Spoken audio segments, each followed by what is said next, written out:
This channel does not promote any violent, harmful or illegal activities. All content provided by this channel is meant for an education purpose only.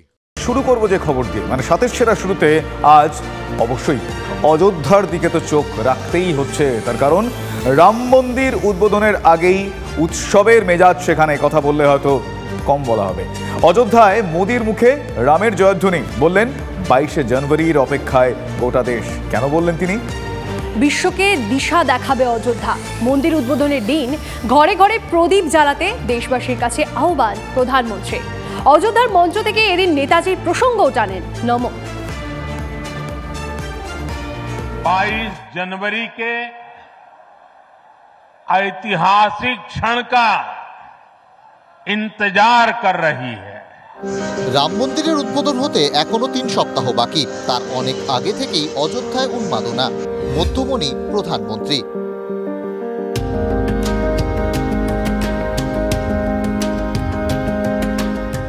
অযোধ্যায় মন্ত্রোচ্চারণ এবং পুষ্পবৃষ্টির মাধ্যমে তাঁকে স্বাগত জানানো হলো। মোদির মেগা রোড শো দেখল অযোধ্যা। অযোধ্যা থেকে 46টি পরিকাঠামো প্রকল্পের উন্নয়ন করলেন মোদি, যার সব মিলিয়ে খরচ 15,700 কোটি। রামতীর্থ থেকে প্রধানমন্ত্রীর বার্তা, দেশকে দিশা দেখাবে অযোধ্যা। 22শে জানুয়ারি অযোধ্যায় রাম মন্দির উদ্বোধনের অপেক্ষায় দুনিয়া। ঐতিহাসিক দিনে ঘরে ঘরে রামজ্যোতি জ্বালাতে দেশবাসীর কাছে আহ্বান জানালেন নমো। 22 जनवरी को जब अयोध्या में प्रभु राम विराजमान हो, अपने घरों में भी श्री राम ज्योति जलाएं, दीपावली मनाएं। লোকসভা ভোটের আগে রাম অস্ত্রে শুধু শান দেওয়াই নয়, প্রধানমন্ত্রীর মুখে উঠে আসে নেতাজির প্রসঙ্গ।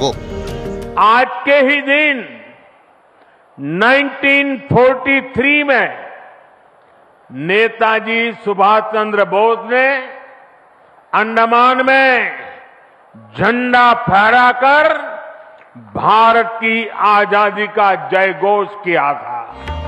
মন্দির উদ্বোধনের আগে অযোধ্যায় প্রধানমন্ত্রীর সফর। বিরোধীদের অভিযোগ, ধর্ম নিয়ে রাজনীতি করছে বিজেপি। ধর্মপ্রচার রাজনীতি দিয়ে হয় না। ধর্মপ্রচার একমাত্র সেবা দিয়ে হয়, এবং সেবাই পরম ধর্ম। ধর্মপ্রাণ মানুষকে কার্যত রাজনীতির স্বার্থে ব্যবহার করা হচ্ছে, বা ধর্মকে ব্যবহার করা হচ্ছে রাজনীতির স্বার্থে, এবং তাতে ধর্মকে কার্যত কলুষিতই করা হয়। বিমানবন্দর উদ্বোধনের মঞ্চ থেকে প্রধানমন্ত্রী আরও একবার দাবি করেন, তিনি যা বলেন তা করে দেখান। এটাই মোদির গ্যারান্টি। ভোটে এই গ্যারান্টি কি বিজেপির বাজি হতে চলেছে? Bureau report, TV9 Bangla. এদিকে শুভজিৎ, দেখো এই অযোধ্যায় কিন্তু বেশ ফোকাসে যোগাযোগ ব্যবস্থাটা, মানে যাতায়াত ব্যবস্থাটা যাতে মসৃণ হয় সেদিকেও নজর কিন্তু থাকছে। কারণ রাম মন্দির উদ্বোধনের আগেই আকাশ ও রেলপথে আরও কাছে অযোধ্যা।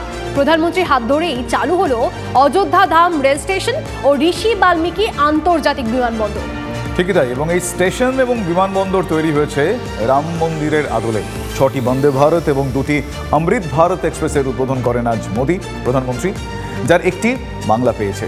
যাত্রা শুরু হচ্ছে মালদা বেঙ্গালুরু অমৃত ভারত এক্সপ্রেসের। অযোধ্যার যোগাযোগ আরও সুগম। সহজেই ট্রেনে বা বিমানে পৌঁছে যাওয়া যাবে রাম মন্দিরে। মন্দির উদ্বোধনের আগেই চালু হয়ে গেল অত্যাধুনিক সুবিধাযুক্ত অযোধ্যা স্টেশন ও বিমানবন্দর।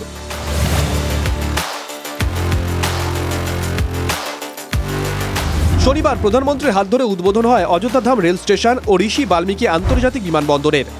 এদিন মোদির হাত ধরে সূচনা হয় 6টি বন্দে ভারত ও 2টি অমৃত ভারত এক্সপ্রেসের। বন্দে ভারতের পর এবার যাত্রা শুরু করলো অমৃত ভারত এক্সপ্রেস।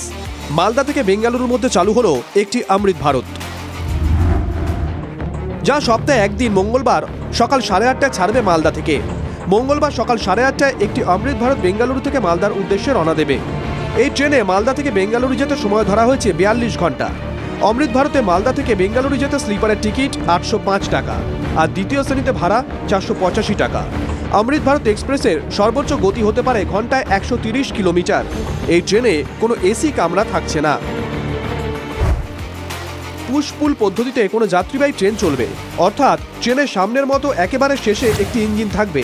এই পদ্ধতিতে ট্রেনের গতি বাড়ানো এবং কমানোর প্রক্রিয়া অনেক দ্রুত হবে।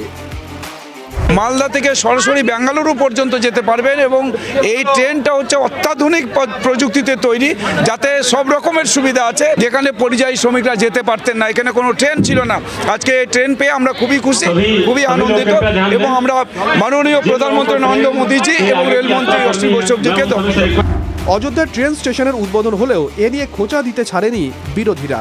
এগুলো সব গ্লিমিক। মানুষের আরও উচিত রেলের আগে যাত্রী সুরক্ষার উপরে বেশি জোর দেওয়া, সেলফির ওপর না দিয়ে যাত্রী সুরক্ষার উপরে বেশি জোর দেওয়া। সারা ভারতবর্ষের মানুষের ট্রেনের দরকার, বিমানের দরকার, এটা সরকারের দায়িত্বের মধ্যে পড়ে। এটা কাউকে কোনো দয়া দাক্ষিণ্য করছে না, মানুষের টাকা সরকারকে যায়, সরকার সেই টাকা ব্যয় করতে চাইছে। রেল স্টেশনের পর অযোধ্যায় ঋষি বাল্মীকি আন্তর্জাতিক বিমানবন্দরের উদ্বোধন করেন প্রধানমন্ত্রী নরেন্দ্র মোদী। উত্তরপ্রদেশ সরকার ও এয়ারপোর্ট অথরিটি অফ ইন্ডিয়া যৌথ উদ্যোগে তৈরি হয়েছে এয়ারপোর্ট। 821 একর জমির ওপর তৈরি অযোধ্যার এই বিমানবন্দর 20 মাসের রেকর্ড সময়সীমার মধ্যে যা তৈরি হয়েছে। 2200 মিটার রানওয়েতে আপাতত A321 এয়ারক্রাফট অপারেশন চলবে। পরবর্তীতে এই রানওয়ে দৈর্ঘ্য 3750 মিটার পর্যন্ত বাড়ানো হবে। দ্বিতীয় পর্যায়ে 50,000 স্কোয়ার মিটারের টার্মিনাল বিল্ডিং তৈরি হবে, যেখানে 4000 যাত্রী প্রতিদিন এবং 60 লক্ষ যাত্রী বার্ষিক যাতায়াত করতে পারবেন। জ্যোতির্ময় কর্মকার ও সুব্রতোষ ভট্টাচার্যের রিপোর্ট, TV9 বাংলা। অযোধ্যায় মোদী রাম আবেগের শান দিয়ে লোকসভা ভোটের দামামা বাজিয়ে দিয়েছেন। এদিকে বাংলায় জোট আর জট এই নিয়ে তুমুল তরজা। এই বানানে শব্দ দুটোর খুব একটা পার্থক্য নেই, কিন্তু ভালো করে দেখুন, জোট শব্দে একটা ওকার আছে আর জট শব্দে ওকার নেই। ফারাকটা এই ওকারের, তবে দুটো শব্দের অর্থ অনেক অনেক আলাদা। আর বর্তমানে আমাদের বাংলায় রাজনীতি ঘুরপাক খাচ্ছে এই জোট আর জট শব্দে। একদম। কোন পক্ষ কি বলছেন, কি চাইছেন, কেন চাইছেন, ইত্যাদি ইত্যাদি প্রশ্ন আর কি। আর এই প্রশ্নের ঘেরাটোপে জনতা কি বলছে জানেন? জনতা বলছে অঙ্ক কি কঠিন। ইন্ডিয়া জোট সারা ভারতবর্ষে থাকবে আর বাংলায় তৃণমূল কংগ্রেস লড়াই করবে।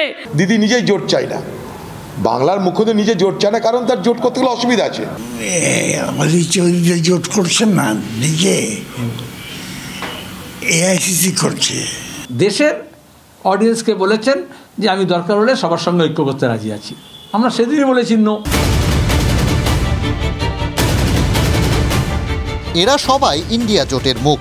তাদের দল দিল্লিতে একসঙ্গে বিজেপির বিরুদ্ধে লড়াইয়ে শপথ নিচ্ছে, কিন্তু দিল্লি থেকে বাংলায় এলে জোট জটে পরিণত হচ্ছে। যে দিল্লিতে ইন্ডিয়া জোটের শেষ বৈঠকে নেতৃত্বের ভূমিকায় দেখা গিয়েছিল রাজ্যের মুখ্যমন্ত্রী মমতা বন্দ্যোপাধ্যায়কে, কিন্তু উত্তর 24 পরগনার কর্মী সভায় তিনি বাংলার লোকসভা লড়াইয়ের ছবিটা পরিষ্কার করে দিয়েছেন।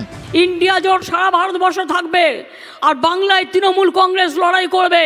মনে রাখবেন, বাংলায় তৃণমূল কংগ্রেসই বিজেপিকে শিক্ষা দিতে পারে, সারা ভারতবর্ষকে পথ দেখাতে পারে, অন্য কোনো পার্টি নয়।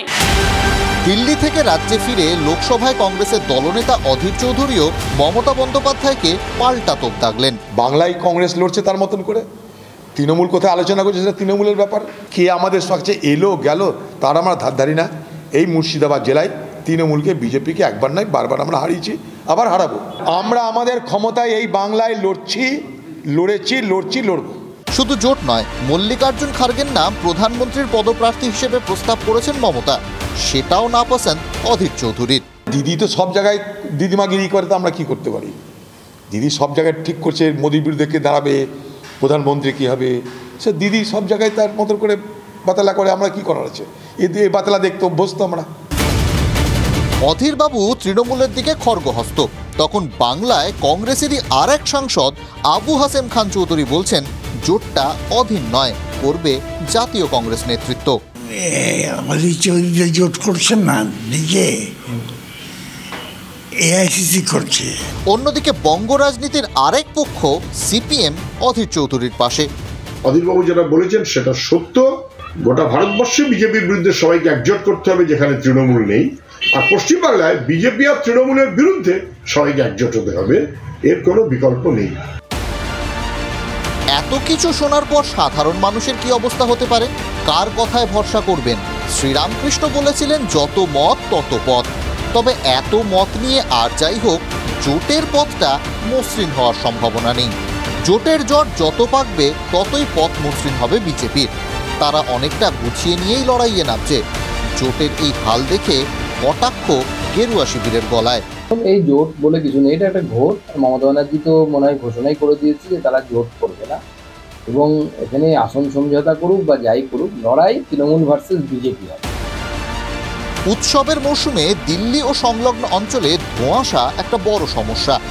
লোকসভা ভোটের আগে বাংলার রাজনীতিতেও জোর ধোঁয়াশা তৈরি হয়েছে।